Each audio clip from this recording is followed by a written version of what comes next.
What is up, ladies and gentlemen? Welcome to the 15th episode of the Mountains of Madness podcast.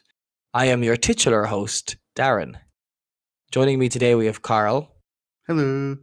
We have Killian. Hello. Cathal. Titular. And rounding out the crew, as always, is Gary. It's your boy. It's your boy! It's your boy. How the fuck is everybody doing? Pretty good. Well, I got Excellent. hit by a car today, but other than that, pretty What? Oh shit, yeah, you got hit What? by a car. That's a great way to Yeah. start the podcast. Yeah, let's Yeah. expand on that. good. I was gonna suggest it as a topic, but I was like, nah, fuck it. I'll just slam it down at the start. But yeah, so I recently got a new bike, and it's all nice and fancy. It's like a road bike. It's got the the small tires, and they're quite slick and all. So I was cycling down to the shop today, and on the way back, a dude jumped out in the middle of the road. A minivan had to slam on the brakes, and I essentially had to swerve to avoid the dude, and then smacked into the back of the minivan. While the new bike tires that I got, or well, the new tires on the bike I got, they caught the paint on the road. The road markings caught the paint on the road and like started skidding sideways, and yeah, I just kind of smacked into the back of a minivan. So what part of you hit the van? So I was like pretty much fully sideways, so like my right side ribs Uh-huh. pretty much, and then I kind of like fell over, and 6 of the 12 eggs I just bought broke in my bag. Oh, shit. Better, It's bad, better than yeah. breaking 6 fucking ribs. Though, It is, that is true. But I was actually kind of lucky that I skidded on the paint, because otherwise I would have just smashed straight the fuck into the minivan, Yeah. destroyed my bike, and like went through the window or some bullshit. So yeah, Do you remember when I got hit by a car? I do. Do you remember that? So I'd gone to a house party in Cahill's house at the time, and another one of our friends he was living with. It was during college, and I cycled up and left my bike in the shed around the back of the house. Now, this is a house that I had actually lived in the year before, and I had put my bike in that shed every single day I was in college the year before. So there was no lock on the shed, but that was fine the entire previous year. And this is my first time putting my bike in the shed since moving out. And after leaving the party, I realized it was stolen. So I borrowed Cahill's housemate's bike and cycled home that night. And then the next day, I was like rushing for some event thing that I was going to. So I was cycling the bike back up to Cahill's house, leaving it there, and then getting a bus to the event. And I was like taking a bit of a hurry and maybe not watching where I was going too well, and basically collided, not exactly head on, but also not into the side of a car, like kind of at an angle, and like went over the fucking front of the car. Yeah. And like bent the front wheel at a completely 90-degree angle. Like the wheel was actually completely bent round. So I had to carry the fucking thing back all the way to the house and leave it there, and then head off to this event thing I was going to. And yeah, that was not fun either. Did the housemate come back and be like, yo, why is my wheel at a 90-degree angle? Well, no, I showed up to the house and I knocked on the door because he was expecting me, and I was like, dude, I've had an accident. So sorry. I will pay for this wheel. And they were like, oh shit, are you okay? Take some painkillers, lie down, relax. And I was like, nope, I need to get on the bus right now. And I was literally limping, like, trust me, Gary, it's gonna hurt a lot more tomorrow. Yeah, well, no, I've been in like tiffs with traffic before. I've cycled around Dublin a lot. I've had like cars hit me and stuff like that, but never actually properly smacked into a car. So yeah, I'm not too bad. It's just when I move my torso a lot, it hurts. Yeah. Or laugh hysterically. I found that out earlier. It wasn't pleasant. Wasn't that the same day that the little knacker kids kicked our football away? Was that the same day? I think it was. You came back that evening. Segment. You came back that evening and we were like kicking the football around, and then like this group of kids came up the road. I say kids, they were like teenagers. And they just took our football and kicked it over the wall. Kicked it over the wall. This is what we were going to do. Are we going to like beat up some underage kids who were in a group like that could probably just kick the shit out of us? Or yeah. I remember we just went inside. We were just like, well, fuck this. It was a terrible day for all of us. Mostly for you, but it's terrible too. So I love that damn mainly ball. for Darren. So, kind of switching things up from the normal format of the podcast, I actually want to start off today reviewing our Marvel movie of the week. We actually have Evan joining us later on, and knowing Evan, he probably hasn't watched it, so we should probably get it out of the way now before he shows up. Carl, what movie did we watch this week? Iron Man 4, right? Fantastic Four, Rise of the Silver Surfer, wasn't it? How was it? The best Marvel film, as we all know. Oh god. Closely followed by The Incredible I Hulk. love the part where they turn turn Galactus into a cloud. Oh my god. It's like, what does he usually look like? Giant dude in armor. What does he look like now? Fucking shite that. Well, it's a good thing we didn't watch it then. It is. We watched Avengers Assemble, as it's known in the UK, Yeah. and Avengers Earth's Mightiest Heroes, as it was named in the US. I thought just Avengers. Just straight up. Maybe it is just Avengers, yeah. Maybe it is. Yeah, I was going to say, I don't The know. Avengers. Subtitle, doesn't it? Yeah, the Avengers. Straight up. There in front Yeah, there. the Avengers. So it's the reason they changed that over here is I don't know if it was due to copyright issues or in case people were idiots and thought it was a new film version of the Old Avengers, Avengers, which yeah. was a TV series from the 60s. That's what I always assumed. There was also a film called The Avengers anyway, with Uma Thurman in There a could really just nice be- little skin type black number. Mm-hmm. There could just be of some course, weird that's how you remember. licensings or Yeah, that's what I was going to copyright say. law, like. Maybe someone still owned the rights for like 40 years, 50 Yeah, years, it probably was. Like, You know the way- trademarks like that last for ages. especially in the UK. So yeah, Avengers it was released in 2012, right? Indeed, Yep. it was. I remember going to see it.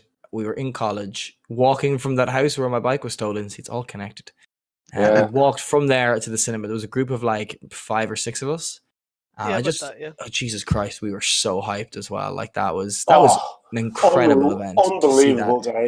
Like Oh a my culmination God. of 4 movies up to that point was like yeah. sounds kind of Yeah. like weak now compared to where we are with the entire series, but that was nothing we'd ever experienced before. No, it was great. Like the level of hype that we just kind of whipped ourselves into. There wasn't like a particularly high amount of like social interaction or social media interaction from like Marvel or there was trailers coming out, I guess. But aside from that, we pretty much just hyped They- ourselves up, and so did everybody else. It was crazy.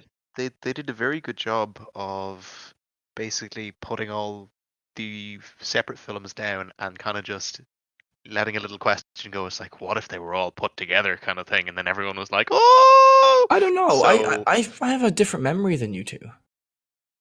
Did you Yeah. remember them pushing it quite hard? Yeah. Did they? They not? did.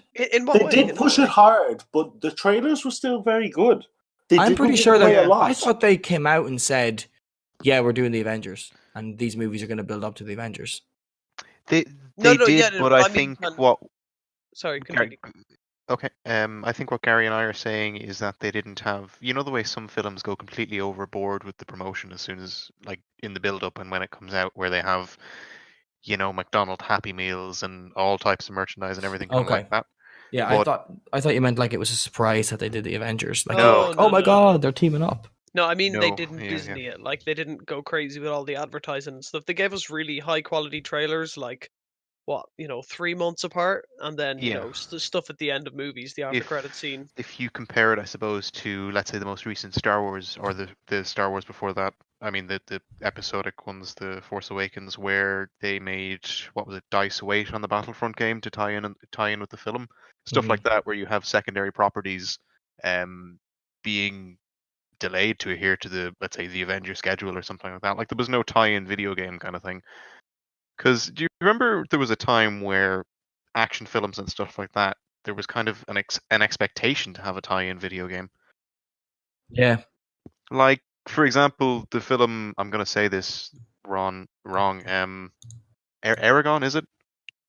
With the books and the Oh, the God. dragon Oh one. yeah, I know the one. Decent books, terrible. God. Oh god, those books were Christ. absolutely And atrocious, though. One of my Absolutely. biggest regrets, because I had no idea what it was at the time, and I had read the books, and I was like, "Oh, the books are decent. Hopefully, the film will be okay. I might pick up this game for Christmas." And I picked it. Do you want to know what I picked it over? Lol. Go on. Shadow of the Colossus. Oh, you absolutely no. Do you what? No, I didn't know anything. I was like, what year did this come out? This was when it came out. This was still PS2 era. I didn't know anything 2005 or about 6? Shadow of the Colossus at the What was time. there? I hadn't heard about it. And that is, to this day, my biggest video game regret. And like, of course, at the time, this was the stage where, you know, parents were still giving you money to buy the games. So I was like, fuck. I Because messed up. the game was so bad. Yeah, 2006. Yeah. It's crazy actually that we still haven't gotten an Avengers video game. I know there's one it's actually being surprising, made really. at the moment. Well, we did get one back in the early 90s in the arcade. Yeah, but I mean tie-in with the movies. Yeah. Like yeah. a PS4, Xbox, PC kind of thing. Modern games, you know. But look at them, might do it well. And like, because they've waited. Possibly, yeah. Sort of thankful for that in a way. I'd rather them make it and do it well or not make it at all than just do a shit one like that. Imagine an Avengers video game when this movie came out. It'd be bad. I mean, it depends what they did. I mean, they could have done like, you know, another iteration of like a fighting game where it's just heroes against heroes, and you played it for like 6 times because everybody tries to make a spin-off of like Street Fighter but with superheroes, or you know, they could have Something done a la something Injustice original. or something like that. Yeah, maybe even. So yeah, Avengers. Anyway, yeah. Wait, what? Avengers? Oh yeah. Slight sidetrack there, sorry. Definitely a movie that I think we can all agree lived up to the hype that we'd whipped up in ourselves anyway. Yeah. Probably Cathal, the if you first want to just one maybe go through, we'll go through like just the plot, and then we can kind of just comment on things as we go through and discuss the movie. Yeah, okay. We'll do the same with last week. Just to say on the living up to the hype thing, I feel like Avengers is a little the first Portal game in that it was fantastic, but then when you go after it, you're comparing every subsequent film to the original. Mm-hmm. Okay, yeah. Anyway. Alright, so... I feel like Portal's a weird choice there, but anyway, continue. Yeah. Well, I suppose in the fact that, you know, the way people said Portal was like, you know, 10 out of 10, and then Portal 2, 8 out of 10. I'm kind of just was like 11 thinking out back of 10. to a... Portal 2 was definitely worse than Portal 1. It was still good, though. Still that's brilliant. what I mean. Yeah, but it was too much of the same thing. Yeah. I didn't need fucking goop and goo and all that shit. But it went well. The reason I think that came up in my head was, do you know Yahtzee, Zero Punctuation? That's kind of how he evaluated Portal 2, in that when you've already had the Magnificent one, it's kind of an 8 out of 10 because you've already had Portal 1, but if the game was just released by itself, you'd still think it was fantastic, you know? Okay, sorry, I keep sidetracking. That's what we do. So the start of the movie opens with like S.H.I.E.L.D. have gotten their hands on the Tesseract from Captain America. There we go. There's our tie-in. Boom. Watch our last podcast. And then it opens a portal from which arrives Loki. Big reveal. It's your boy. Yeah, exactly. So yeah. So they have the Tesseract, right? And they're trying to do things on it to make it a renewable energy source, which then we later find out is possibly to make weapons and stuff, right? Yeah. Mm-hmm. And then Clint Barton makes the comment. Clint Barton makes the comment saying that, like, oh, well, if it's a portal or it's a door, why doors open 2 ways? Ugh. And he just happened to say that at the perfect time for Loki to be like, yo, what's up? But also, something I didn't even cop onto at this part, you see Loki getting, like, prepped and, like, sent out through the portal. And they're obviously, like, talking about, oh, he will do this and he will do that. And it's obviously talking about Thanos. Yeah, when I watched the movie for the first time, I was never like, who's the he guy? Who's this mysterious guy sending Loki here? Yeah, you just kind of focused on Loki more so than why he's actually there. But yeah, so he shows up and there's this scene. Cathal? Yeah, there's a scene where he just takes the Tesseract and then he takes control of Hawkeye and he's like, hi, yo, bitches. Yeah. And then the place starts to collapse for no reason. Yeah, absolutely no reason. And then there's a weird chase scene where like Loki's like, I'm just gonna get in the back of this truck. It's very, very exposed. He's like, hang on, are you driving that way? Oh, I need a lift to sound. I'll hop in. It's like the scientist lad and Hawkeye are in the actual vehicle. He's just like sitting on the back. This just looks strange to me. Like you got to think about it as an action film. Gun. I know, but right, if that's an action film, do you want the guy who could shoot perfect fucking precision arrows in the middle of a car or like on the back of a pickup truck? You want him on the back of a fucking pickup truck so he can shoot people. See, But Loki inside. Action film. It doesn't have to make sense. Yeah, Okay, again, it does make sense. Who else was in that truck that can drive? Loki's never seen a fucking car before in his life. Yeah, scientist man can drive. The scientist guy is probably shit. But guys, it makes sense as well when you take into account Loki's personality. He's just got the scepter. He just got the Tesseract. He wants to fucking blow shit up. I guess. Yeah, he's the turret. Yeah. Okay, so we have that whole scene, and then he gets the Tesseract. So Nick Fury is like, fuck it, I need a team. So he assembles his team. He's got Black Widow, Captain America, Iron Man, and he gets the Hulk as well because the Hulk knows about the radiation of the Tesseract. Yeah, it's like, oh no, we don't want you because you're a one-man army. You also just happen to be great at gamma radiation. Yeah, there's nobody in the world better at gamma radiation than you. When was it you managed to turn yourself into a massive monster with gamma radiation. It's like saying, oh, let's get the leading expert on nuclear weapons, the guy who fucking nuked a planet, like, or something. I don't know, like, just whatever. But when was it established that Bruce Banner, like, or when was it established that the Tesseract was like gamma radiation? When in this movie? This was when they said it. When they said it, like, yeah. How else are they going to establish it? It's not like they can visually show you gamma rays coming from. Maybe in Captain America. Out of it. Like, anyway, whatever. Let's move on. I mean, would it be time period appropriate for them to know what gamma rays are? I guess would they? Maybe the Red Skull because they were like really. Yeah, I think it would have been time appropriate, definitely. Yeah. Like what Just talking years like were Marie 1940s. Curie and those guys? World War II was 39 to 45, I think. Yeah, and Marie Curie was pretty much around that time. Well, considering a few years later, we dropped an atomic bomb. Yeah, so like literally Marie Einstein. Curie, yeah, very true. Yeah. Died in 1934, and she was kind of weren't they her and her husband the pioneer for kind of research on radioactivity? Yes. Sure. Yeah, so before World War II happened, so yeah, it would have been kind of fresh news kind of thing. Yeah, so we go about establishing like us finding all the Avengers and like getting them all into place. And Tony Stark has a scene with Pepper Potts where she's in her bare feet walking around the place because apparently she's taller than Robert Downey Jr. So they put her in her bare feet all the time. So he can have like platform shoes to make him look taller. I just want to put that piece of trivia in there. And then we have that same scene from Captain America where he's like, got a mission boss. And he's like, yeah, you want to get me out in the world? And it's like, yeah. This is a Tesseract, and he's like, okay, I'm invested in this. Let's fucking go. And then he picks up that boxing bag. For some reason. He just picks it up and walks off, just to have like a very casual show of strength, like. But I think it was great. Yeah.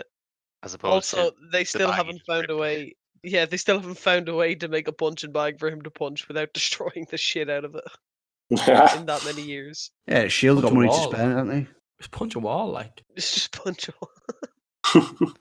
Get him to work on a construction site. Sledgehammers for fists. Yeah. Okay, so the next scene I have then is Loki gets captured. That's you're skipping over so much though, because Loki and them are starting to build a machine that they can use the Tesseract to open up a portal, which is kind of weird to me. If it's an Infinity Stone, why do you need a machine to open up a portal if it's the Space Stone? That kind of occurred to me as well, because it is the Space Stone, right? Mm-hmm. So surely that could just, pop a portal up and straight there, bring all the what's the name of the race that he brought through? Chitauri. The Chitauri, that's it. Yeah, I was gonna say Chitauri then, but that's like the fucking thing from Darkness. But I suppose, does Loki have enough power at this stage to just wield an Infinity Stone? Well, he has one in the staff, doesn't he? God, right? Yeah. He's not a like, god, but he he's is a a god. frost giant. So do they have the same kind of durability level and power? I don't know, because don't the channeling dark level elves as the reality stone in the next Thor movie? Like, are they much more special than? I don't know. yeah, I suppose fair point.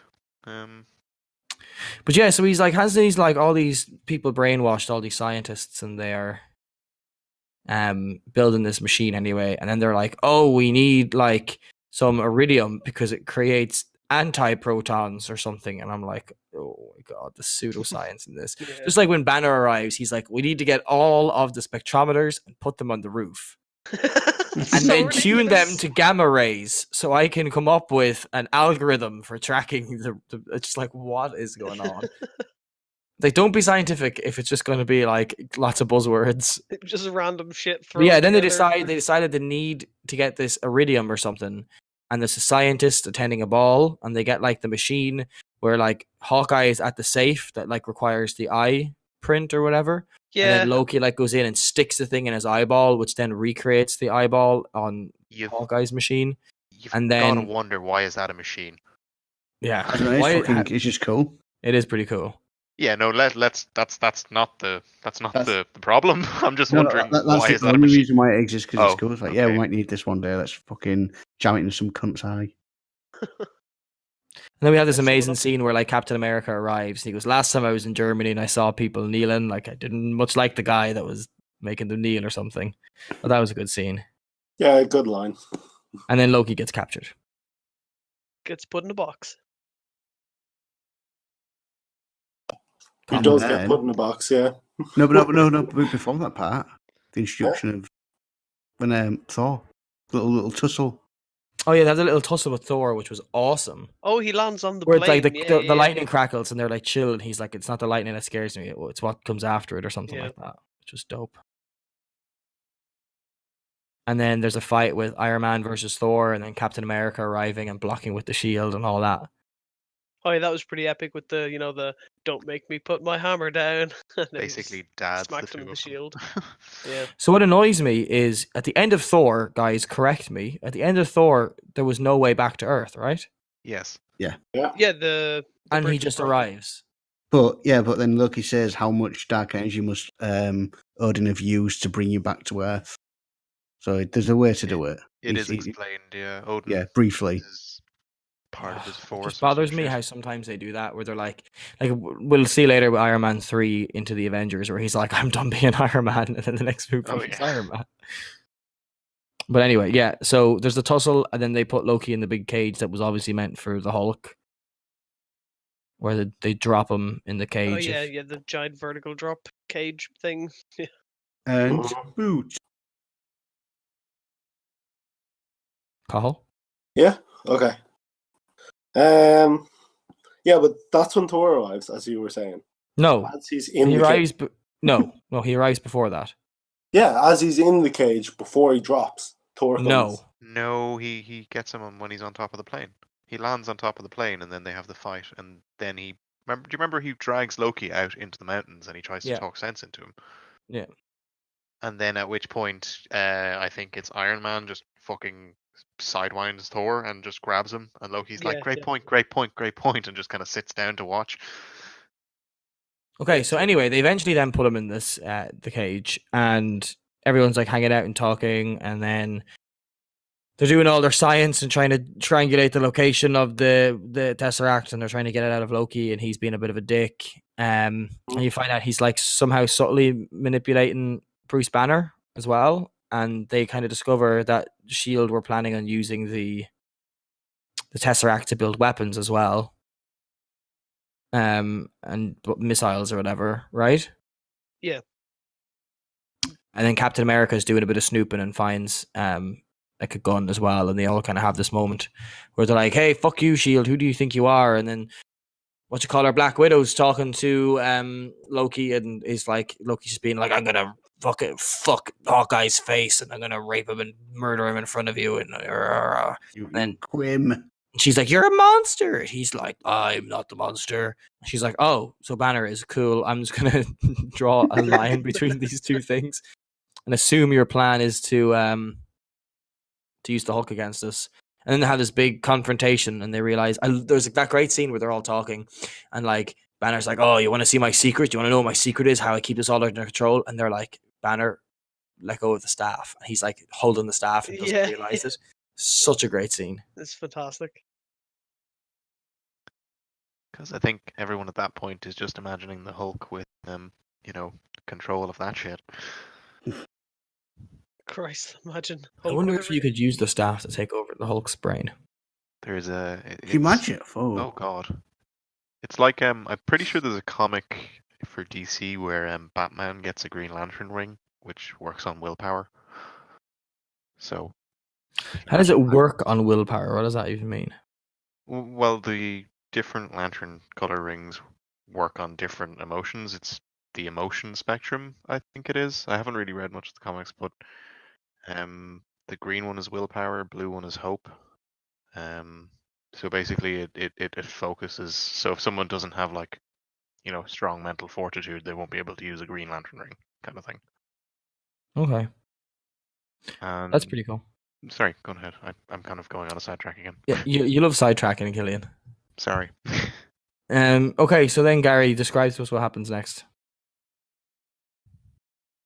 So this is after the scene where Bruce has the scepter.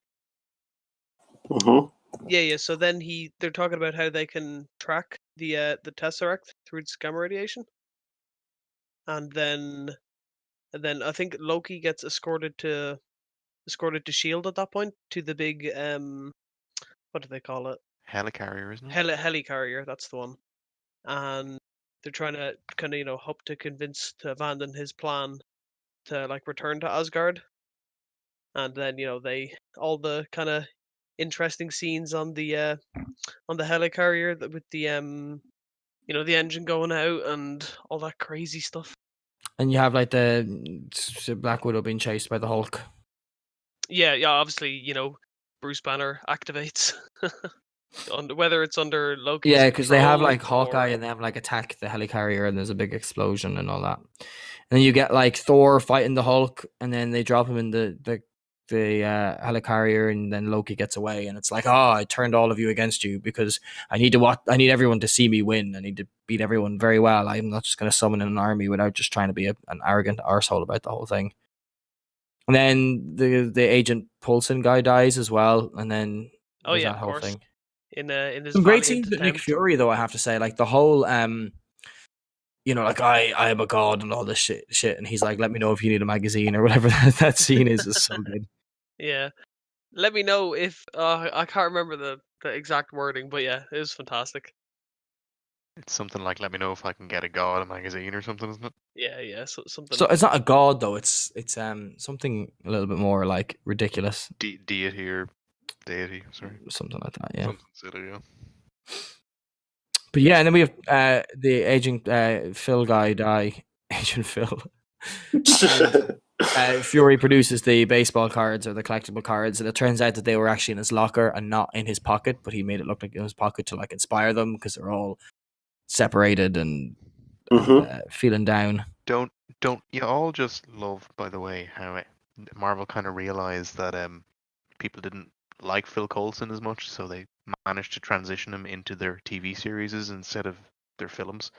Yeah, but at the same time, it annoys me where they kill him off and then he's comes back to life, but it just never impacts the cinematic universe anymore. Ever again. I mean, I don't like him. I'm glad he died. Piss me. But it's why bring him back? Can't just make someone else in the series? I've never seen the series, so I don't know if he improves in that. But at the same time, it's a bit strange that they never mention him again in the films. It's meant to be all connected. Yeah, no, it kind of rubs me the wrong way a little bit. But yeah, that's kind of the second act where everything's a bit shit, and then they all get inspired. They have Hawkeye back. There's a good fight scene with him and Romanov where she knocks him the fuck out, and then he kind of comes to, and they all steal the helicarrier and fly off to New York, I guess. Don't they triangulate the signal or something? Yeah. Because for some reason, they find the Tesseract. It's thingy works out. Then Rob Downey Jr. Tony's like works out. What's his name? Oh yeah, in letters, he's like, "Oh, son of a bitch." He works out that taken to the tower. Yeah, they have the big machine on top of the Stark Tower. Yeah, because Loki wants his glorious victory in front of everyone. Yeah, because he's an arrogant arsehole. Yeah, that's it. Yeah. And then we end up like, Banner arrives back. We have this great scene where Banner like wakes up and he's like half naked, and the guy from fucking the Alien movies there. Yeah. And he has that scene where he goes, "Are you an alien?" And I was just like, "Oh shit, that's a reference." He was in a movie called Alien. Don't you get it, you guys? Whoa. Yeah. And then Banner arrives back, and Thor has this moment where he like looks at the hammer and like looks like he can't pick it up for a second, but then he just picks it up in the next scene and goes, "Ah!" And then he gets sleeves. Yeah. Yeah. Power up. Yeah, it's just like literally he puts his hammer in the air and grows sleeves from the lightning, and then he's like, "Right, I'm ready to go." Lightning sleeves. Then we start off, I think, with probably one of the best action movies in any superhero movie, action scenes in any superhero movie ever. The Battle of New York, where you just got so many things going on. You've got Captain America, like with that scene with the police officers, like, "Why should we follow you?" And he like kicks the shit out of the guys, and then he starts like barking back his commands. And you've got it's fantastic. You got the scene where like Thor and Hulk are like fighting things, and they land beside each other, and there's that moment like, "Yeah, we're teammates," and Hulk just like punches them away. Well, this whole part lasts about half an hour, 40 minutes nearly. Yeah, it is. So it's crazy. It's not boring at all. Every part of it is just I think it's interspersed with like funny little moments, like when Cap is giving out orders, it's like Hulk, smash. Hulk, I love that bit as well. It's like, "They keep it battling down here. You bottleneck that. Iron Man, you're on the perimeter. Bring them back round at the chin." And he's like, "Hulk, smash." And he's just like, and like jumps up. And the scenes where he's like just running through buildings, like, and jumping out the other end, and he's so good. "That's my secret. I'm always angry." Yeah, and he just punches as he turns and transforms. He shot a brick. Oh, so fucking good. So good. You just spend so much time, enough time on every character as well, Yeah, it just seems like it has the right balance because, like you were saying, it's 40 minutes long, like pretty much a no breaks action sequence, other than characters who are involved in the action sequence. They're the only kind of asides you get from the sequence itself. So well done. It's really great. And then you've got that also great part where Hawkeye shoots the arrow at Loki, and it's like flying right to his head, like perfect. And Loki grabs it, turns around with a smug smile, and it blows up in his face. Yeah, it's just like Hawkeye knew well he'd get it, and it just blows up. Great. Speaking of Loki, great scenes like that. I looked up the quote. "Let me. You don't know what real power is. Let me know if real power wants a magazine or something." That's it. Yeah. Yeah. So Do we have the scene here where like Hulk is just smashing your man around? Oh yeah. I don't know, Cathal. You watched it, so you tell us. We do. It's somewhere in here. I mean, it's a 40-minute action sequence. I mean, there's a lot going on. So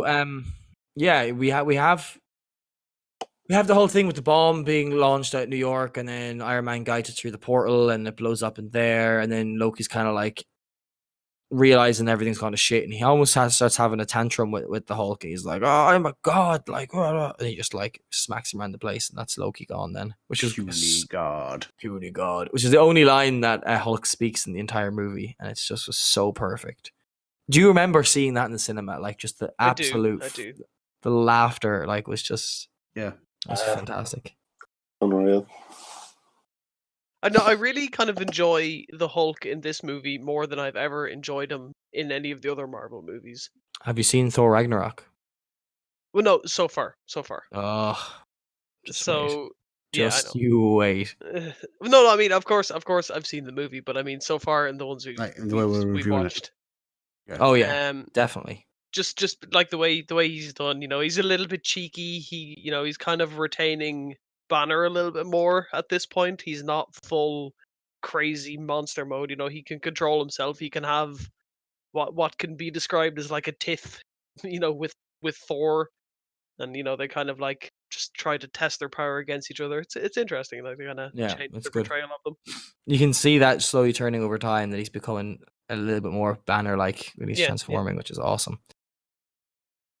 But yeah, but then we have kind of like the portal gets sealed because Black Widow can put the staff in. Your man's like, oh, I'm free of the mind control, but it looks like I wasn't totally under control because I made it so that if you stick the staff in this energy bubble, then you can stop it. And it's right here. Yeah. I'm like, okay, cool. Yeah, and then there's the whole end part where it's like, oh, the Avengers are menaces. Oh, but Captain America saved me and I sucked them off. And then the government are like, where are they now? And he's like, oh, I'm not currently monitoring them, which is very much like, okay, you're fired. Like, you're obviously just disobeying our orders here. You better start currently monitoring. What talking about? The Stanley. I suppose though he does have a whole bunch of superheroes as mates, so yeah. Yeah, we do have the Stanley cameo. I personally wouldn't want to fire that guy. I can't actually remember the Stanley cameo. What was it? Carl. It's the when you got little news reports and people cheering about the Avengers, then Stanley's like, heroes in New York? Nah. Or something like that. Okay, I think I remember, yeah. Yeah, don't believe it. What I love about it is with Stan Lee's appearances, it's just like it can be anywhere in the movie. Like in this case, they waited till the very, very end before they show him, which I just, you're like almost going through the movie going, where is he? Where is he? Did I miss it? Yeah. Yeah, and then we have a post-credit scene of them in the shawarma place, which apparently was Robert Downey Jr.'s idea. Oh, was it actually his idea? His idea was like, let's just all have that. And if you notice, during the recording of that scene, Chris Evans was recording or filming, what you call that movie where he's on the train? What's that movie where he's on the train? Oh, the Snowpiercer? Snowpiercer, yeah. Yeah, and he has a beard in it, so they actually built a prosthetic jaw to put over his beard. Did they? What? Yeah. No way. And then, of course, we also have that big reveal where the whole thing has been orchestrated by Thanos, who obviously he gifted Loki the scepter, which contains the mind gem, so that he could lead an army through and recover the space gem. And then Loki would have his victory over Earth, and Thanos would have 2 of the stones, which then obviously doesn't work quite how he planned, and he actually loses the stone.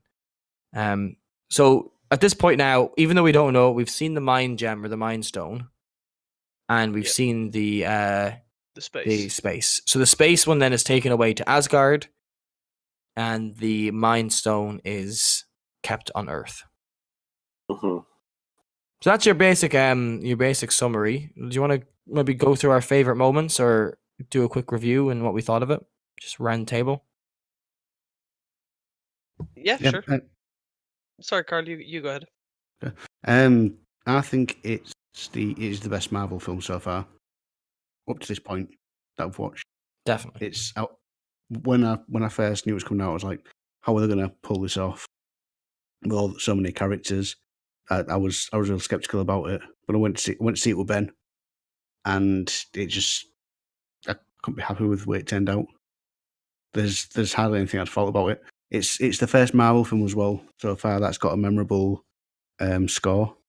That is true. Actually, I thought about that while I was watching it. I was like, oh yeah, because I think it was a video released recently, or maybe it's like a little infographic or whatever. But yeah, that Marvel cinematic scores are never really memorable. But I was like, I kind of remember this. I kind of was humming it for a little bit after. Yeah, that one. Yeah, but it's everything about it. It looks great.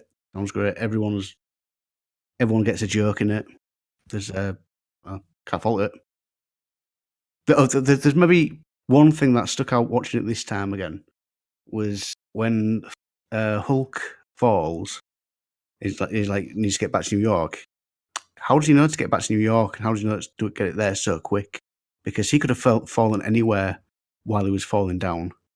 He could be like the other side of the fucking America, and he gets there really fucking quick on a bike. But again, it's a film. Who cares? It's just fucking fun. Yeah, he actually just opened his map and just fast traveled. He got it on the plot bus, and the plot bus took him on the plot highway, and he got him to the plot. So Gary, what are your thoughts? How does it rank so far? Yeah, I would agree with Carl there. Definitely the best one so far. some really great action sequences, some really nice little character development scenes, just the right amount of humor, and like kind of they kind of refine the kind of brand of Marvel humor, I feel, in this movie. You know, it's kind of more consistent, I guess, with type of jokes they're making and when they make them. And yeah, I just think it's a thoroughly enjoyable film. Very good. Yeah, I mean, they got the balance right. Oh. That was the main thing. They got the balance of like action, humor, character development right in this one. And like up to this point, absolutely the best one. But it's built on how good the other films were. Yeah, also a little finishing thought. Just I liked the kind of additional Easter eggs in this film, because in the other ones there have been you know, quite a few Easter eggs, as Ben told us in detail with the Iron Man movie. But yeah, there were I felt they were more, I don't know, specified. They were kind of a little bit more noticeable in this movie, which I kind of like. You know, if Easter eggs are very hard to find, most of the time you'll end up having to find them through other means other than just watching the film, or, you know, watching it like 5 times in a row. Whereas in this movie, they were there if you were looking for them, but not necessarily there if you didn't know what they were. So I like that. Killian, you've been relatively quiet. Yeah, well, pretty much the same for what everyone else has been saying. It's one of my favorite Marvel films, if not my favorite Marvel film, because just the original hype of all the characters joining up together for the first time, it's hard to recapture that. So like even the first fight scene between the 3 heroes, Thor, Iron Man, and Captain America, that was just amazing. That, to be honest, is probably my favorite part of the film, where they actually all kind of face off and begrudgingly respect each other. But yeah, kind of probably my favorite Marvel film. And when we saw this film, we went home and talked for like a couple of hours about it. I mean, that's the best thing I can say about it. Being in the cinema and it revealing that it was Thanos, and nobody knew who it was, and I was in my seat like squealing, like this Darren is incredible. Jizzed himself in and I was going insane, and I was like, it's Thanos, it's fucking Thanos, and all of you guys were like, who? And I was like, he is in love with death, and he's collecting the Infinity Stones, and he kills half the fucking universe, and you guys were like, who? What you talk about? And then you explained for like an hour about all the lore of the film. Yeah, great. And we went to see it 2 or 3 times, I think, because it was just amazing. Yeah, I think Darren went 3 times. Am I right there? I think I went twice. Yeah, I think I went 3 times to see it. Yeah, I think that's right. But yeah, we went a whole bunch of times. It was, you know, just that general time period around it was fantastic. Yeah. Who owns the rights to Silver Surfer? It is now owned by Marvel, because they got Fox. But who did Sony who did Fantastic Four? No, it was Fox. They now have X-Men and Fantastic Four property. Interesting. So they basically have everything except Spider-Man back now. Yeah, true. That's pretty much it. Okay, well, let's finish up there. Let's just put it in a position. I think we all agree it's the best one so far, right? Yeah. Oh yeah. And I think also probably the best villain we've had so far as well in Loki. Oh, for sure. I don't know. I mean, I like the Red Skull. But the Red Skull is just very much like, he's so evil, the Nazis are afraid of him. But that's pretty much all we get. Like he is a good villain, but, you know, kind of fundamentally one-dimensional. Like if he was, you know, had like a bunch of feelings towards like the gooder side of things, it would ruin him as a character. It wouldn't make any sense. But like, you know, like you said, I think Loki is our most kind of well-rounded villain. Yeah, and the fact that like so much of his undoing is his own just like sense of, you know,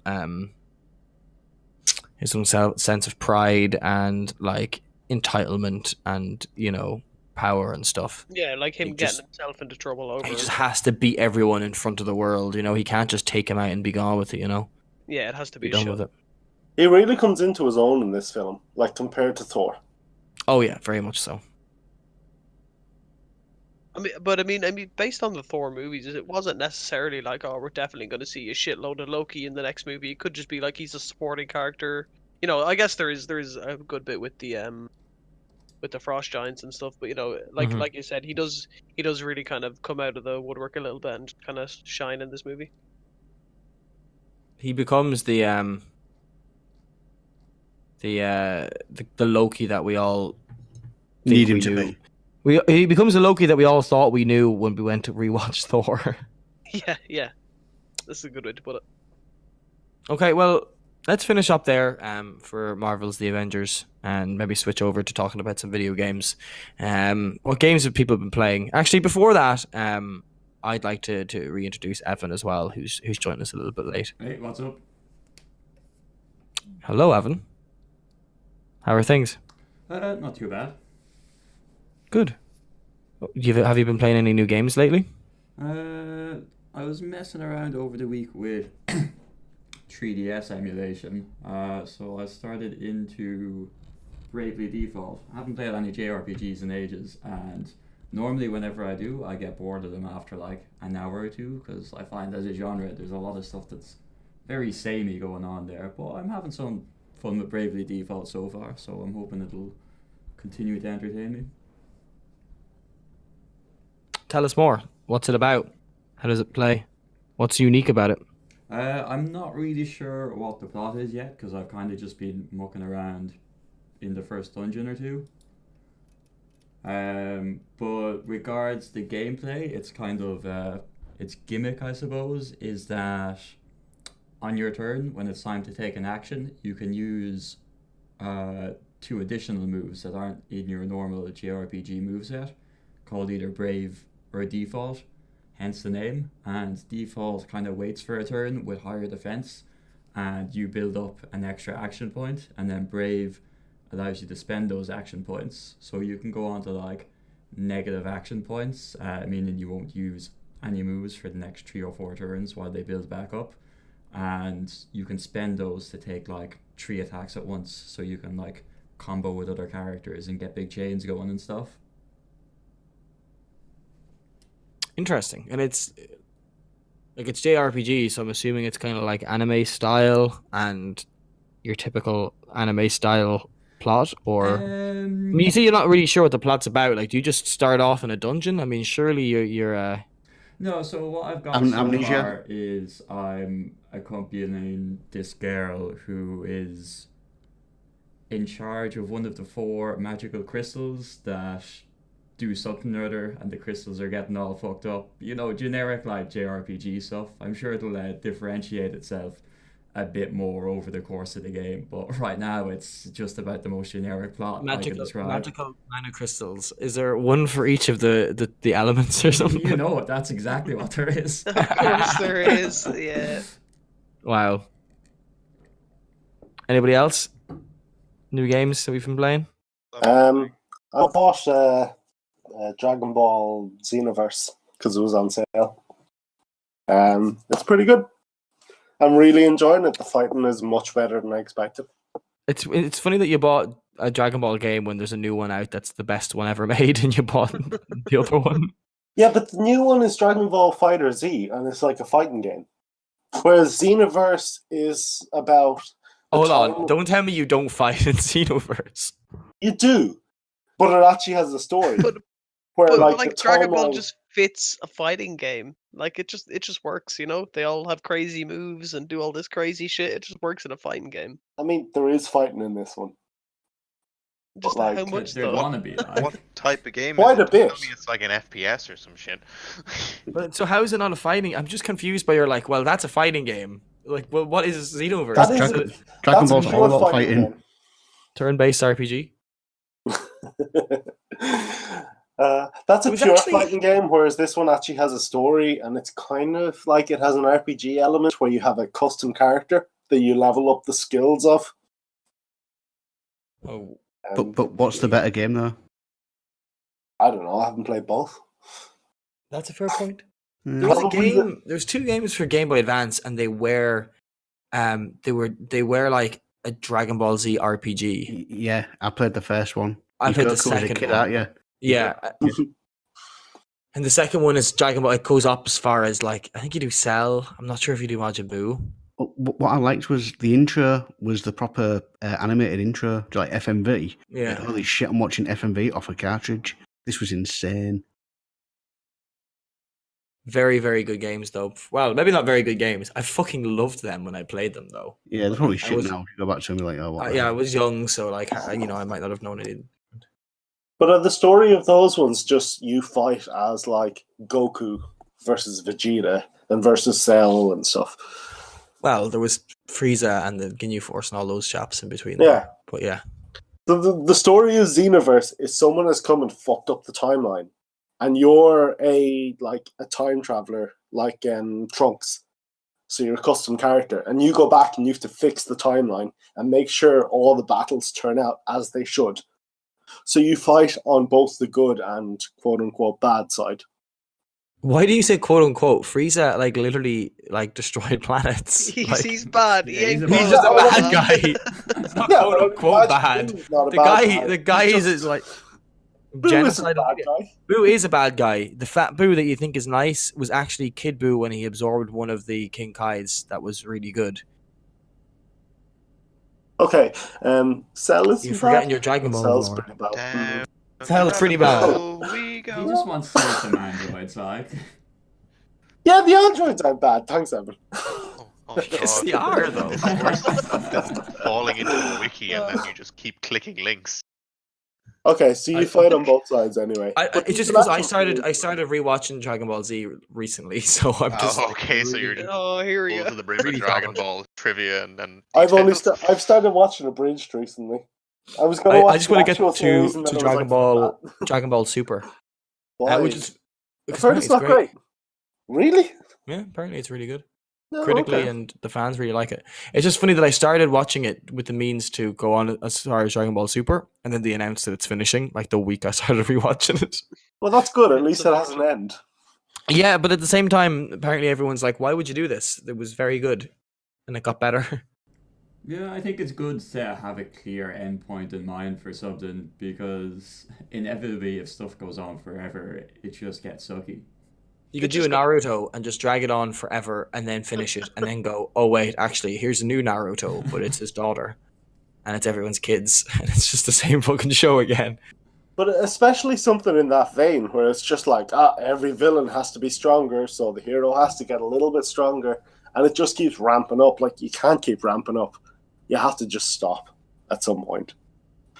Dragon Ball Z did it well, though, in a sense that, like, you have Raditz and Nappa and Vegeta, right? And then they go to Namek and you're introduced to Frieza, who's got like 4 different forms, but he's beaten by Goku achieving Super Saiyan, which is like super legendary.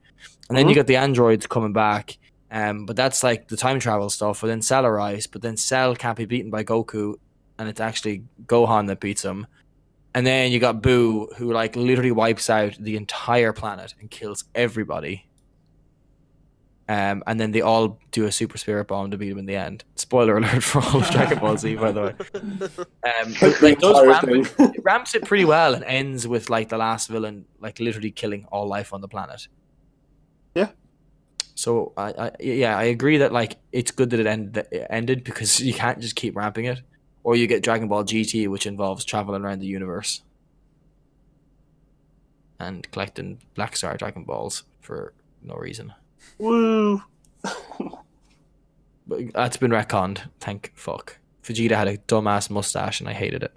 Oh yeah, Vegeta's mustache. I always forget about that. And then when it's mentioned, I'm like, what were they thinking? To be fair, Why? Even though it's shit, it's better than the fucking live action.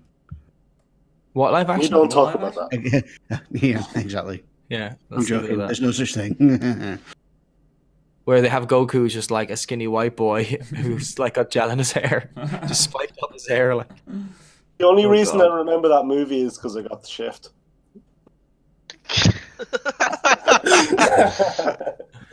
So what's her name, Carl? Give her a shout out. No. Oh my god. I'm ashamed. No, come on, Sean. Come on. So yeah, how did we start talking about that? Oh yeah, Xenoverse. Yeah, I hate the idea that you are another time traveler that's fixing the timeline. That bugs me. Let me just play as Goku fighting Frieza, like. Why? I mean, you play as like a guy who's helping Goku because Frieza gets superpowered because of these fuckers who were messing up the timeline. So I'd rather play as Goku than a guy who probably doesn't have any voice lines. I mean, there's like side missions where you can play as all the main characters. But like they're probably the best part of the game. The side missions, yeah, they are. Yeah, well then. So I far, don't understand. I actually had looked at getting Xenoverse as well, and I had decided against it because of the whole make your own character thing. I just not a big fan of that myself, I personally. mean, Xenoverse 2 is out and apparently it's really good. But, I mean, Xenoverse is like $9.99 on PlayStation. I'll probably get Fighter you buying? Z because apparently, like, the reviews for Fighter Z are like actually coming in pretty strong. Like, apparently, it is a very good fighting game. Does that thing that fighting games do though, where you have like 3 characters and you swap between the 3 characters, which I was never a big fan of. Yeah, that really took off Like in the Tekken last couple Tag of Team. years, and now like everyone's doing it. Yeah, it was found with Marvel vs. Capcom and those. I didn't like it for Marvel vs. Capcom though. I did. It gave you a bit more. I mean, the roster was so big, it gave you a chance to use 2 characters in one go, essentially, without like starting a new match. And when you could combine the powers together, that was pretty cool. Yeah, I guess if they have kind of inbuilt synergies between different heroes that you can kind of tag in and out of a match and use kind of finishing moves or whatever, that'd be pretty. Like a combined father-son Kamehameha. Yeah. Or as the Americans call it, Kamehameha. Kamehameha. No, not even that. That's like half okay. Kamehameha. I don't. Like what? I don't even know. Any other games, guys? Have we played anything else worth I mentioning? played a little bit of Fortnite this week. First time. Oh, me too. I've been playing Fortnite. Yeah, it's Good game. What do you think? For a change from PUBG, Gary. Yeah, pretty much. But yeah, no, it's interesting. It is different, yeah. Yeah, I'm not kind of not kind of a fan. I'm not as much of a fan of games that kind of give you like a really easy way out of a situation. So say if like somebody has like positioning on you on a hill and they have the high ground and all their kind of plays being good, and then I just build a metal house and third person around a wall and peek him and kill him. I'm not kind of a big fan of that aspect of the game. So the fact that if somebody knows what they're doing, which I am not one of those people right now, but I've watched some streams and stuff, so I'm kind of basing my opinion on that. But the fact that you can kind of get out of situations that you might have backed yourself into through bad play by just like building a giant thing, not necessarily a fan of, but I do like the game. I think it's interesting. It's kind of a nice little take on the battle royale genre, I guess. It goes the other way though, where like if you build well, you're building into a good situation, and you're building out of bad play. Yeah, of course. You can use it to make plays. You can, build a bunch of walls to get into a good position to nullify somebody else's good position, and that counts as a good play. But the majority of times I see it, somebody gets shot at, they immediately build 4 walls, and it's in third person, so they can third person peek. I think if it was in first person, I would enjoy it more, but it might be really confusing in first person with all the building. I think the building aspect would be a little bit confusing in third person or in first person. I think it adds enough though that it makes it a different game and a different experience. Yeah, but you can't aim down sights, right? And it looks like a fucking cartoon. If there's certain weapons you can ADS with, and yeah, the graphics are quite cartoony, which never really bothers me. Honestly, like I don't really mind as long as the gameplay is good. But is that one of the things we liked about PUBG? The fact that it's got that realistic edge to it. I like the realistic kind of mechanics. So the way, like there's a kind of relatively realistic like bullet drop, or like healing takes a long time, or like the cover is very fixed and it doesn't really break or whatever. I guess that's not realistic, but it kind of lends it to be more, I don't know, hardcore, I guess if you would say. Whereas Fortnite is definitely not hardcore. Like it's more casual PUBG by a long shot.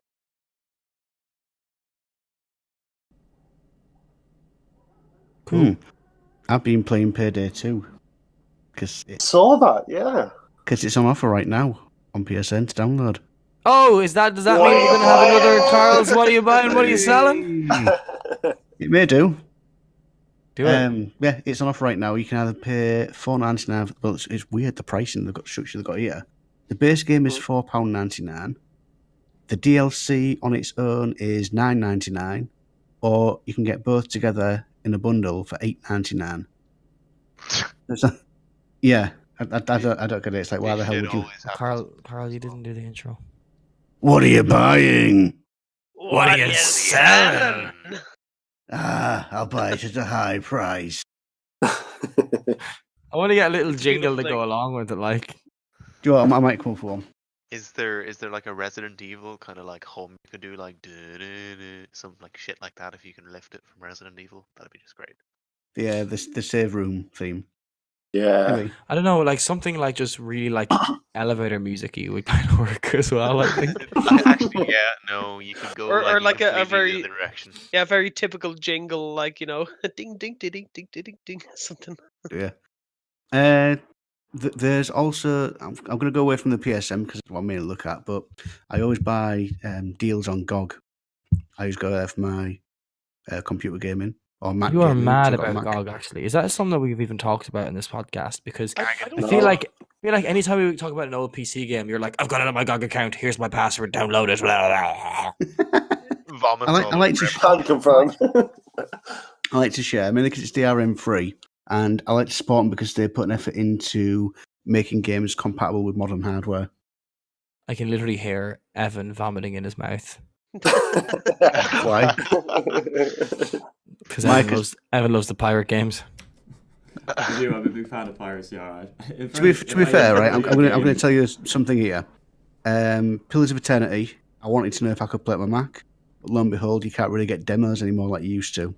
I thought I'm going to pirate it to see if my Mac can run it, and I did, and it could, and then I bought it from GOG. So I pirated it for that reason, but then I bought it in the end. If they had a demo, I wouldn't have had to done that. Yeah, like, I will generally pirate a game and maybe even play it the full way through, but then I will go and pick it up at some point if I've enjoyed the game. Again, if something doesn't work, obviously I'm not going to buy it because it won't run on my machine. Or if I play like an hour or two of it and it's just a shit show. Like, I know Steam have refunds, but sometimes you could end up paying for like 2 hours and 15 minutes before you realise a game is shit, and they cut it off at 2 hours. It's something like that they do that. Sorry? So I just said, is it 2 hours? I thought it was a bit longer. I think it's 2 hours. It might have changed, but it was 2 hours when they first rolled it out, so I don't know, maybe it's different now. That's still generous. After that, I'll get that on Sony or Microsoft. Yeah, no, true. It's like, it's good, but it's a bit, I suppose it's a bit of a strange measure and a hard line to draw, because some games you could complete in 2 hours, whereas other games you could spend 2 hours and not make it out of the first dungeon. Daggerfall. Oh, yeah, well, that's just fucking huge, isn't it? I know, it's massive. But yeah, like, you got to draw that line somewhere. I suppose 2 hours good, but it doesn't work for every game. Like, you're not going to get a feel for a big 100-hour-long RPG after 2 hours. Yeah, I think they should cater it to certain genres. I think they should really change that. But back to GOG, they have some of the Tex Murphy games. They're on offer. Like Under a Killing Moon, absolute classic, £1.19, fucking bargain. Get it. Got the other games there. Tex Murphy Overseer. They've got the Tesla Effect as well. Where's that? See it just yet.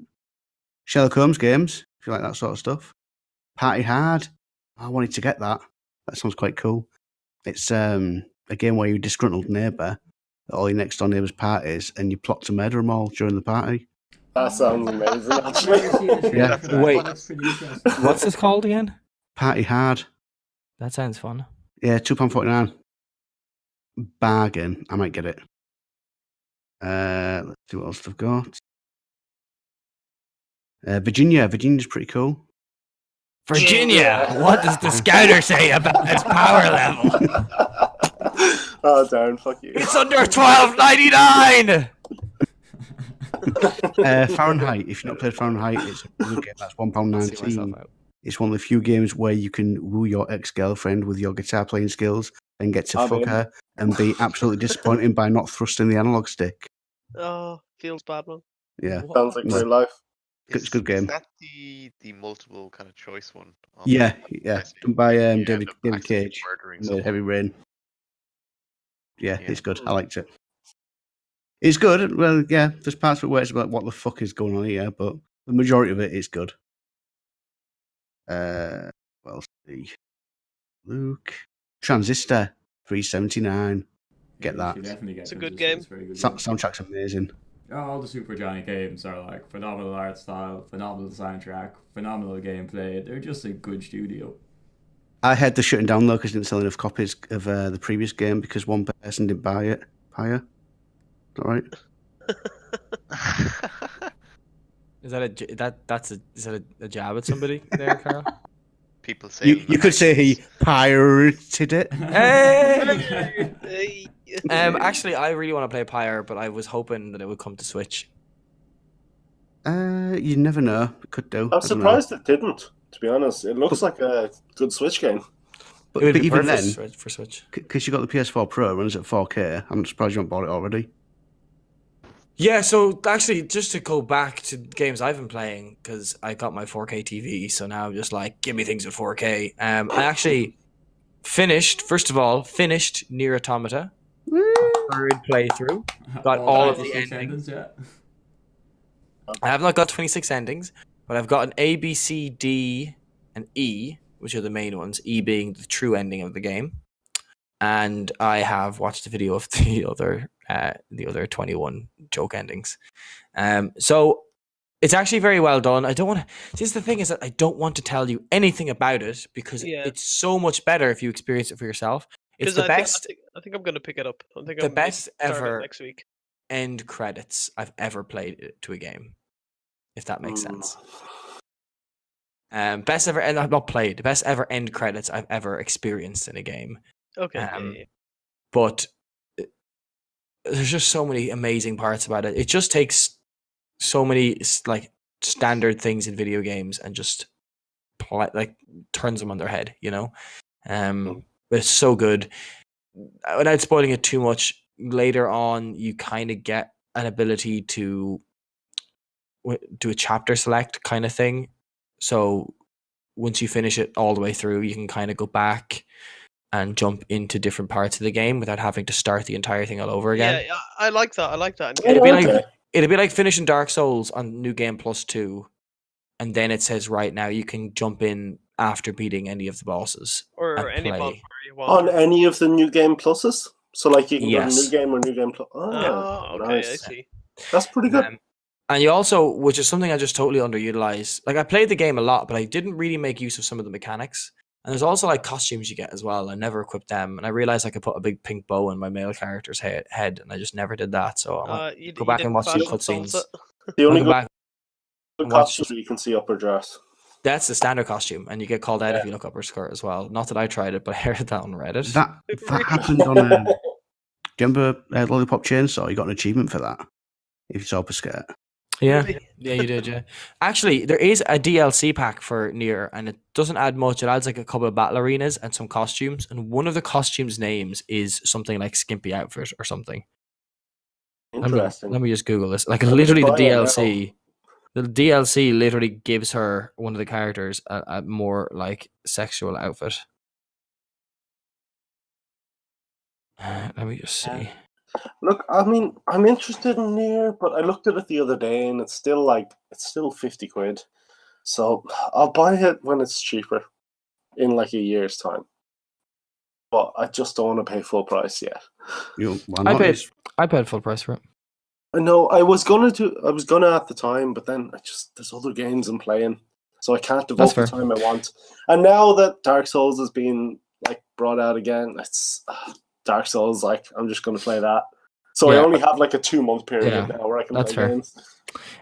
So yeah, the outfit that you get is called Revealing Outfit for the main character.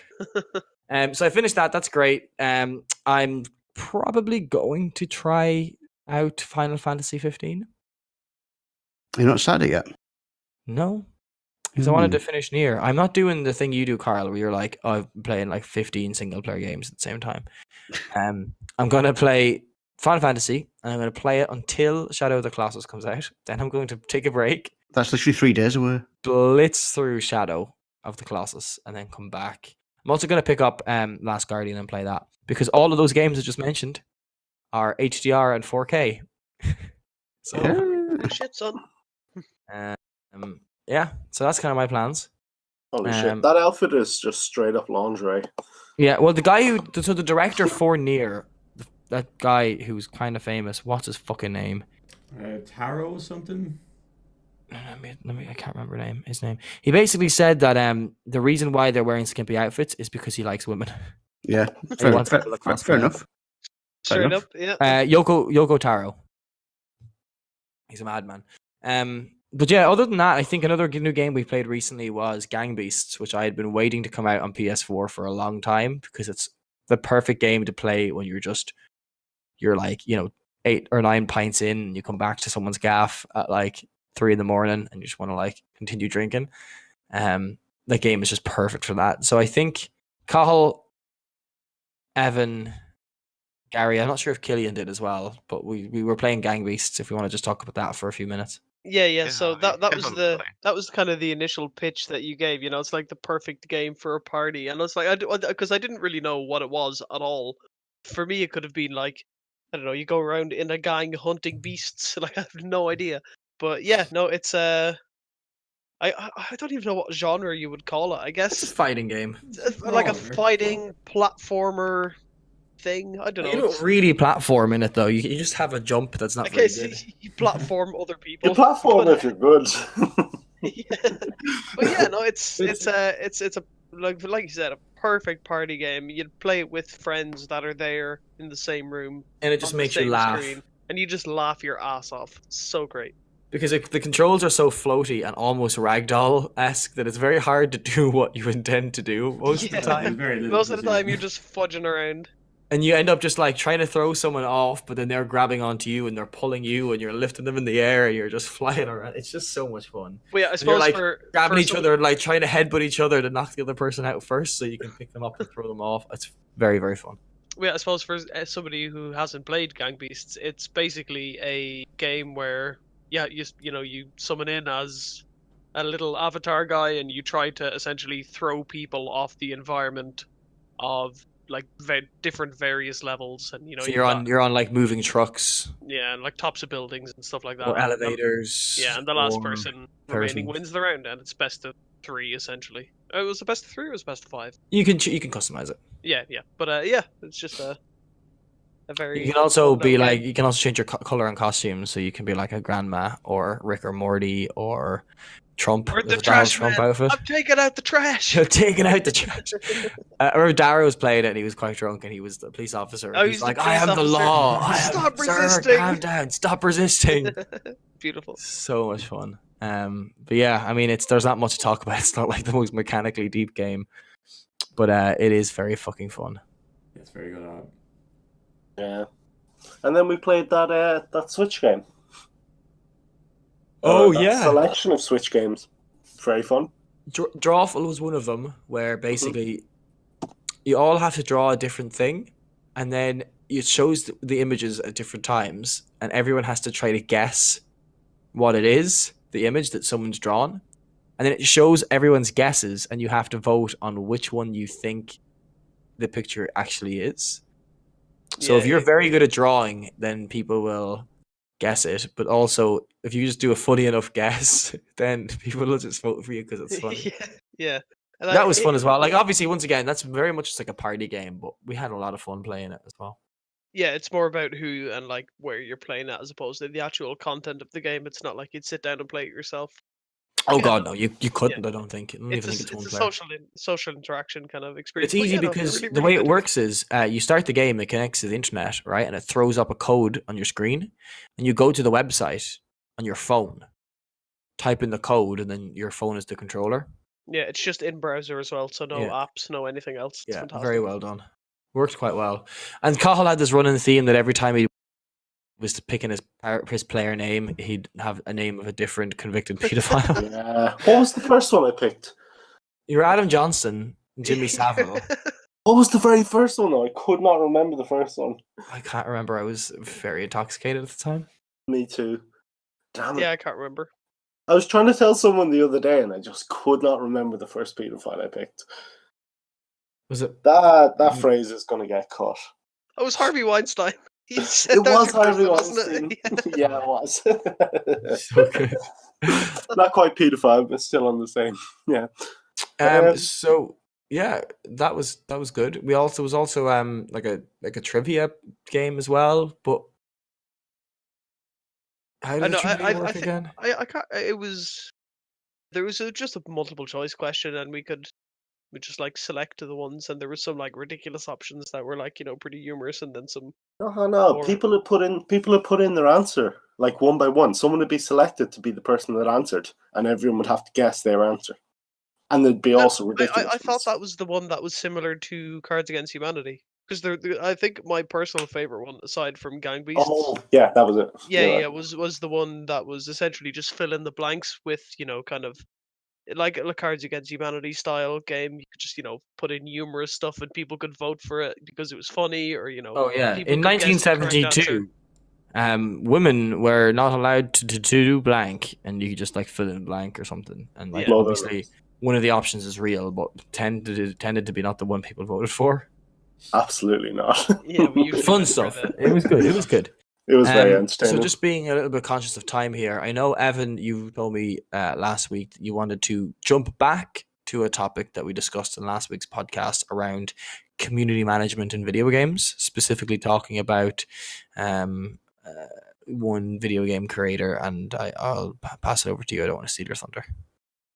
Yeah, so the whole discussion there just reminded me very much of Phil Fish. I don't know if any of you remember the game Fez. Oh, yeah. Yeah, I know who he is. I know exactly what you're going to say. So the guy behind it, Phil Fish, is a very interesting character, and he kind of got a bit of a reputation for just being terrible at dealing with people and like constantly insulting people on Twitter and beefing with people and getting worked up about that stuff. So there's just one or two incidents he was involved in that I would like to point out. I think the first and probably my favorite of his antics was he was on a panel once at some game show. I can't remember exactly what show it was, but there was a fairly famous Japanese developer also on the same panel as him, and someone came up from the audience just to field questions as they do at these press junkets, and they asked Phil something along the lines of, so clearly your games are very Western influenced, blah blah blah, like what do you think of Japanese games? Do you play many of them? Do you respect their different design philosophies? And he turns around and he goes, no, I'm sorry, but Japanese games suck, like right in front of this other guy. The whole audience gasps. Like I'll try and find the clip and post it. We can put it in the description. But it's like his just complete lack of acumen. It's astounding.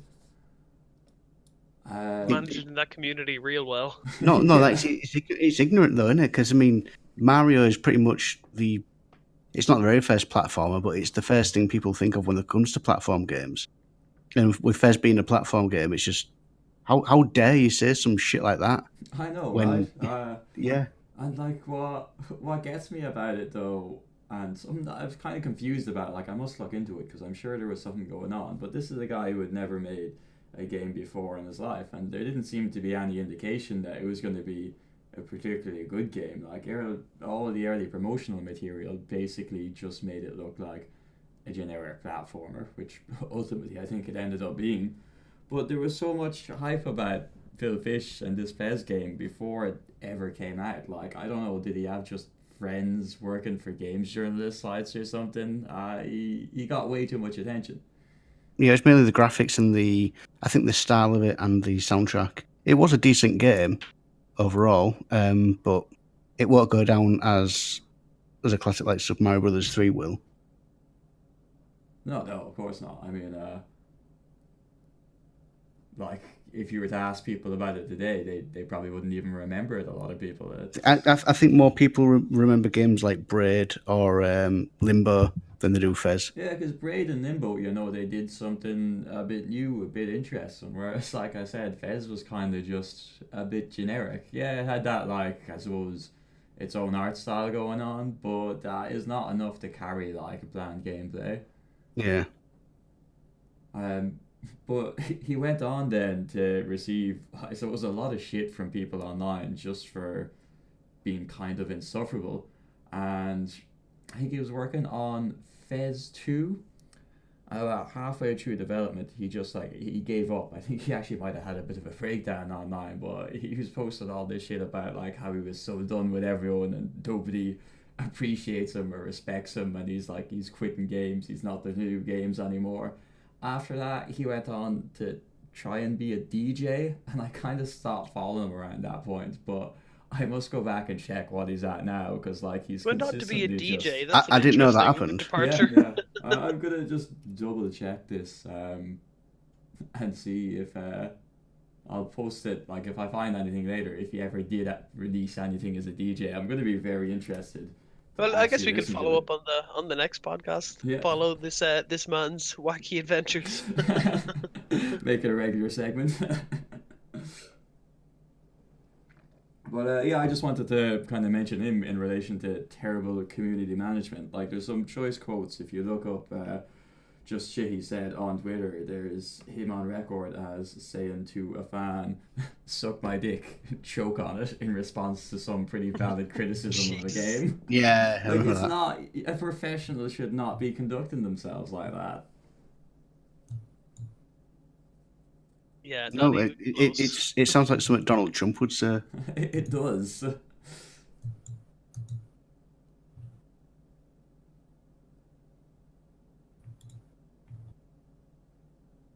Oh, did we just break record for longest pause? We should try and get one longer every week. But yeah, that's all I wanted to say about that for the time being.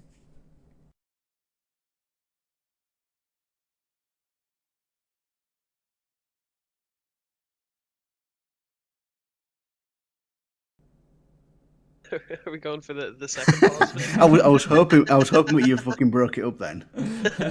Yeah, we were on to something there, guy. Oh, yeah. I'm sorry. We can try again next week, I suppose. Stay tuned next week. Stay tuned next. Okay then, guys. Final topic of today. To kind of move away from film and video games and the like. What really pisses me off when I'm working with people is when you're on voice calls or phone calls with clients and stuff, and people don't mute their mics, especially mouth breathers. When someone is very, very obviously just like... God, it kills me. That sounds like Chigozie. When someone else is talking on the call, oh god, drives me insane. It makes me so cringy. I'm just like, oh my god, everyone can hear the inside of your fucking mouth, Or the client is talking, they're like, I'm very frustrated about this thing, and this thing is, bad, and you need to do this. And we're like, okay, listening intently. And then the other person goes, and you're like, oh Jesus, shut up, mute your microphone. Yeah. You don't want to say it to them or call them out, but it's just drives me a little bit insane. Yeah, you see, I don't understand this problem because I'm asthmatic, so a lot of the time I'll be congested in my nose, so I breathe through my mouth almost exclusively. I'd say 90% through my mouth. So I have to threshold my mics. So when I breathe through my mouth with the mic beside my mouth, it doesn't sound sound ridiculous, because people don't want to deal with that shit. They don't want to hear the inside of your mouth, but it's so insanely easy to stop that you can just do it. So there have definitely been times, Gary, where I've been like, Gary, I can hear you breathing, stop, and you're like, yeah, sorry. Yeah, because but I always ask people to tell me as well. I'm like, if you can hear me breathing, please tell me, because I know it's so horrible. Yeah, it just drives me insane. It's one of the things I can't stand. So it got me thinking.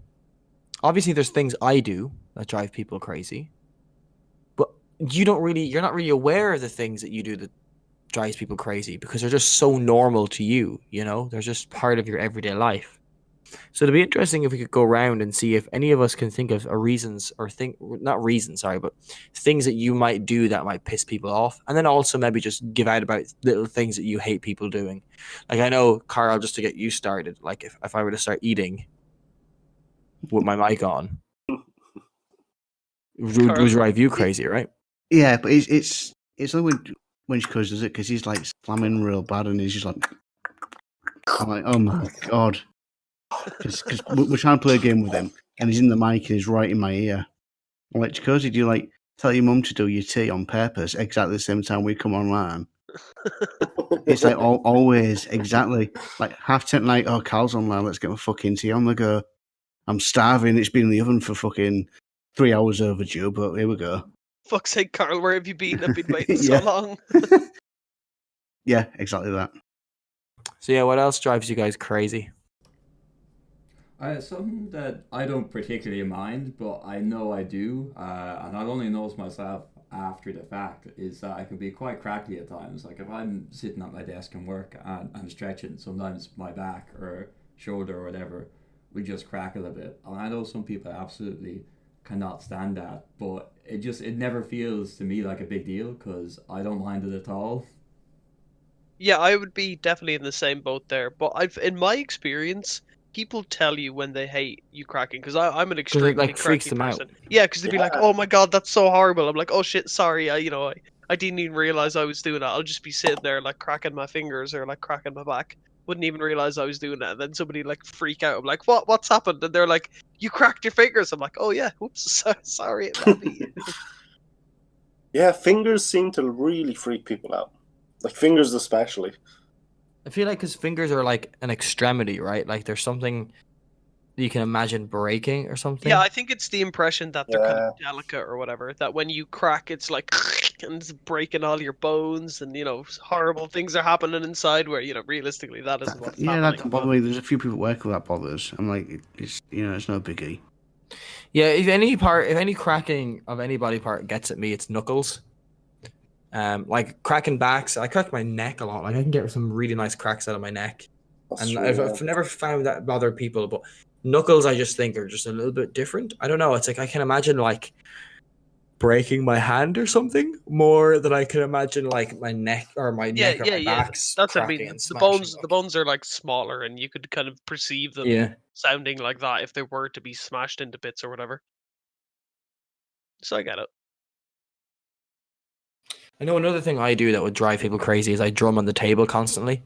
And now that I've gotten married and have a wedding ring, it's like I have an additional instrument. I've got like a snare or something. Yeah, you have the snare now for the hi-hat. So I can go like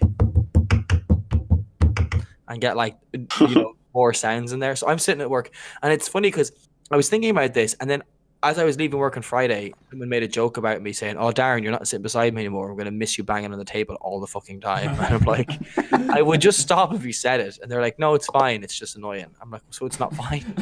Yeah.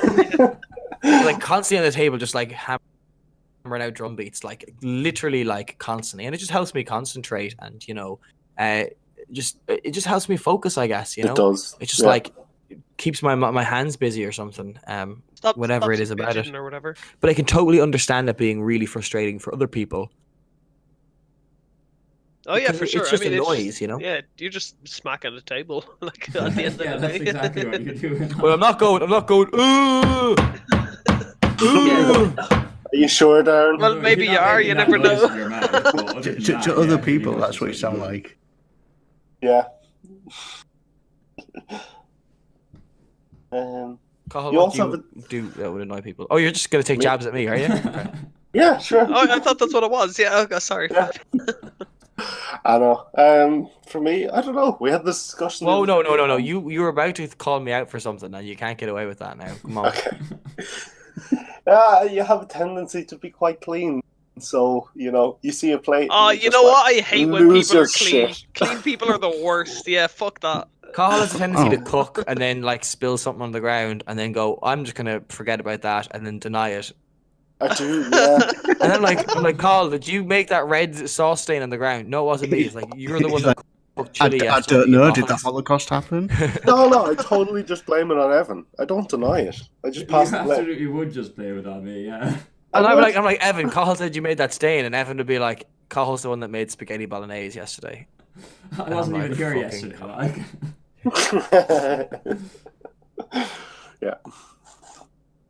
I don't think me being clean is necessarily a bad thing. You can't call Darren out on being clean. That's just that's out of order. It's like just the tendency to freak out over one plate kind of thing.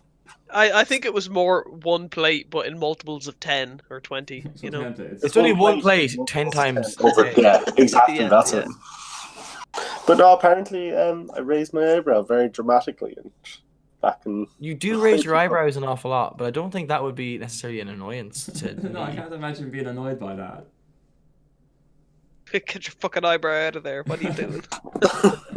One thing Cathal does do that was bewildering, in addition to being slightly annoying. Yes, was just I do know what this is. Cathal would just get up and walk out of the room. Oh yeah, his tendency to leave unannounced. Yes. He just leaves unannounced, and you're like sitting there studying for an exam, and we're like, okay, we just done this paper, let's get started on this one. And we're like, okay, cool, have a joke, maybe chat about something, watch a YouTube video. Okay, let's start. And then Cathal would just get up and walk out of the room. And that's fine. I mean, oh yeah, he left the room. Like, so what? It's more so that he would leave the room, but we wouldn't know where he was gone. So it was like, will he be back? Is he going to the toilet? Will he be back in Travel 5 minutes? to an alternate dimension? Or is he just gone? Like, for all we know, he could have been getting on a plane, like, and just fucking off to like some other Cathal country. is some like crazy Secret Service agent that has somehow convinced his friends to let him leave a room unannounced every half hour. I could For have been his back crazy anytime. Secret Service work. See, I The could light, come back. his like watch lights up, and he's like, "Oh, it's time to go." My people need me. It could take anything from 5 minutes to like 1 hour. Oh, even Come longer than back. an hour. It's like there was a time that you just went off with your girlfriend for like lunch, and you were just gone. Yeah. Sure. I mean, even when you were going away for holidays and stuff, you just leave without saying anything and be like, "Where's Cathal?" It's like he's in fucking Prague. It's like Jesus, no way. That did happen, yeah. Killian, is there anything that you do that you think might annoy other people? I do a lot of knuckle cracking and shit as well.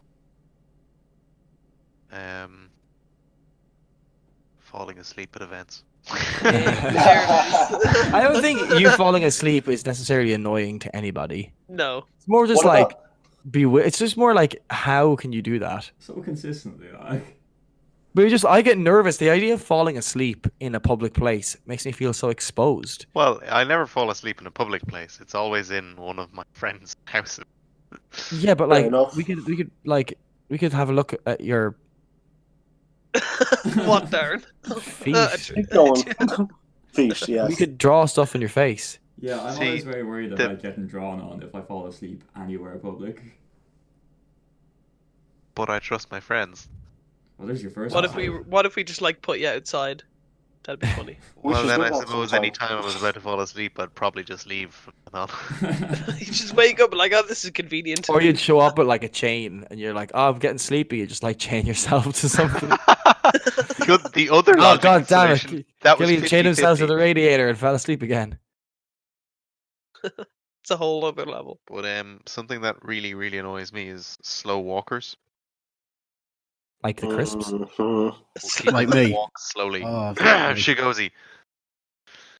A lot of these Yeah, are You coming see, back. if I, that's a very good point though, Killian. Because if I'm going somewhere, I'm going from A to B. I'm not there for the fucking journey. Like walk Absolutely. fast, Yeah. Oh my get God. where I'm fucking going, Yeah, and then have fun. 100%. Jesus Like to the Christ. point of I will like walk diagonally across the road, knowing it will like get me there faster. Oh, Honestly, 100%. honestly, I'm 100%. surprised. No, I'm like- surprised that wasn't Cahill's first one because having walked like to college with Cahill a lot, Cahill is a fucking fast as shit walker. He will go. Yeah, that is He the will thing. go like nobody else I've ever seen, just walking like a mad bastard.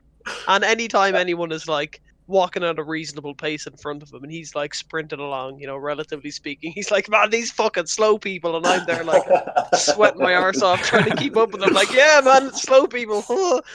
Man, imagine how like my ex is back. 'Cause almost everyone I've gone out with is like 5'5", and I walk really fast. You put them on your back like Luke Skywalker. Yeah.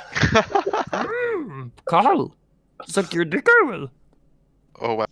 Oh wow. Cahill's going to be getting some green ears for his next date. Yeah. All right. But I totally agree with you, Killian, as well. Like, if it means like walking at a certain angle across the road to cut out going around the corner of a street or something, just to get that slightly more direct route. Or it's more tactically being able to cross, so you know you can cross traffic lights. Oh yeah, 100% as well. Yeah. Like even when Bridget first came to Ireland, she was like, I can't cross these roads, and I'm like, no, we're wasting time standing still. Yeah. 100%.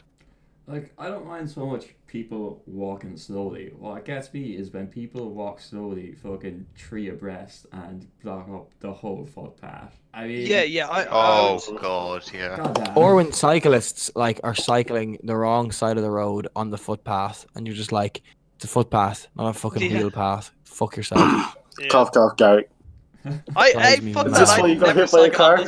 But yeah, no, when people are walking 3 abreast, I do my very best to walk through them and like bang slam into the formation. Like just like I do that. I will do that regularly, where I'll leave my shoulder hanging just to make contact. Like if there's an awkward situation, I will always try to move out of the way. If the other person doesn't even at least try to move or go excuse me or sorry, I'll always leave something trailing. I'm like, right, well, if you're not going to do it, neither will I.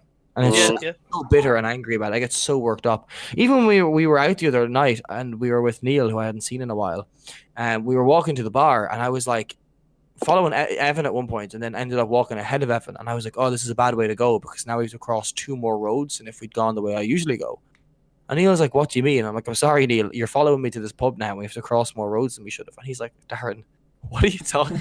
That doesn't matter at all. And I was getting really worked up. I was like, this is such an inefficient way to get here, But of course, it all turned out fine in the end, and I was just worrying for nothing.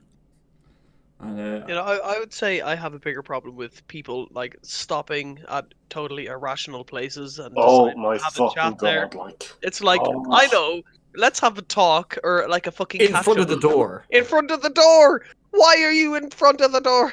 Get away from the door.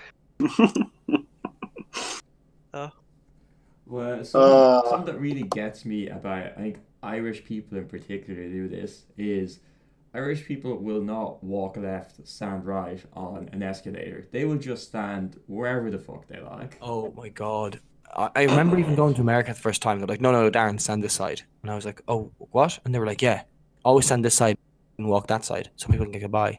And I was like, that's a great idea. I'm going to be more aware of that. Go back to Ireland. And I'm like, why are there 2 people standing side? And I just go, excuse me. And then just fucking glare. Just glare as I walk by, like, you inconvenience me. Fucking Grafton Street, man. Grafton Street is like the worst for that. No, fucking people with buggies who are like, I'm getting on public transport before you because I've got a child and I've decided to bring this fucking monolithic structure with me to carry a cunting baby. That I've got fucking 8 babies in that bitch. Like, the buggies are so big. Put him on your fucking shoulders. He's a fucking baby, like. There's another one though. People that try to get on to public transport before the people already on the transport have gotten off. Yes. Or lifts. Or lifts. When people wait for a lift at the door of the lift, it's like, do you realize how this works? It's been somewhere, and there's people inside of it. They have to get out. Or when you walk out a door like a cinema and people stop right outside the door as if there's no one else behind them. I'm like, exactly. Get out my fucking way. I think this has turned more from a thing that, like, things we hate more than things that people do that we hate. I also hate. Okay, let's just change a little bit. I also hate people that chew Switch things. gears, if you will. I've been trying so hard not to say switch gears today. It's so hard. People that chew things, it's like, all right, mate, can I borrow a pen? Yeah, here you go. And it's like bitten all the way down, which is fair enough. That's your pen. Hey, can I borrow a pen? Yeah, sure, there you go. And then the fucker puts it in his mouth, and you're like, what are you doing?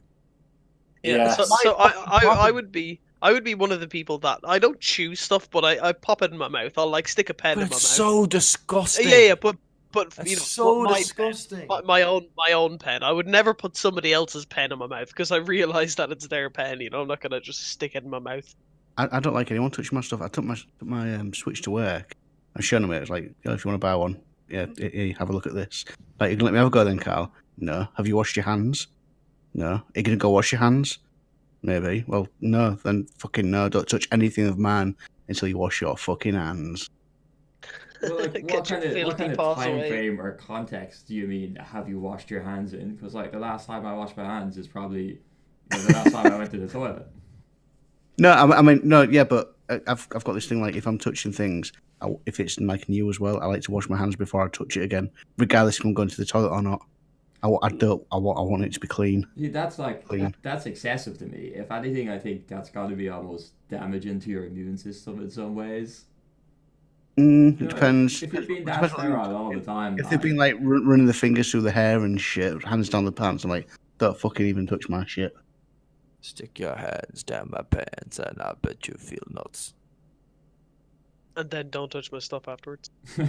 Yeah. Okay, that's reasonable, I guess. Yeah. When things get sexy, I think hygiene can go out the window a little bit. But other than sexy, Oh yeah, sometimes it's okay to be a little dirty. yeah, but other than shit and piss and whatever. I like that phrasing, Darren. When things get sexy. yeah, when things get sexy, time. when things get sexy, then it's grand, like being a bit unhygienic. But then have a shower afterwards. Yeah. At least Yeah. some fucking hand sanitizer. Yeah. Or if Carl is shitting on someone, then yeah, probably shower afterwards. Yeah, hand sanitizer is not going to cover that. Just like a gallon of hand sanitizer, like You just dip your pouring hands out into someone. like a giant vat of it and pull them out like, am I clean? Oh god. The that episode of It's Always Sunny. I got to be pure. Yeah, crawling around. Yeah, that's amazing. They keep all the toxins in the hair, Charlie. And you see him just eating. That's what I imagine Chigozie's doing. Okay, well, on that note, I'd like to thank everyone for joining us for the 15th episode of the Mountains of Madness podcast. Use our sound and like and subscribe and click the bell for notifications when we upload again. And download us on iTunes and SoundCloud because we definitely have those things set up, right, guys? Yep. Oh yeah, Yeah. we're organized people. Woo. Cool. Woo! 100%. Thanks so much. And bye. Until next time. Stay salty. Smell you later. Crispy. Yeah. Bye. Bye. Bye. Bye.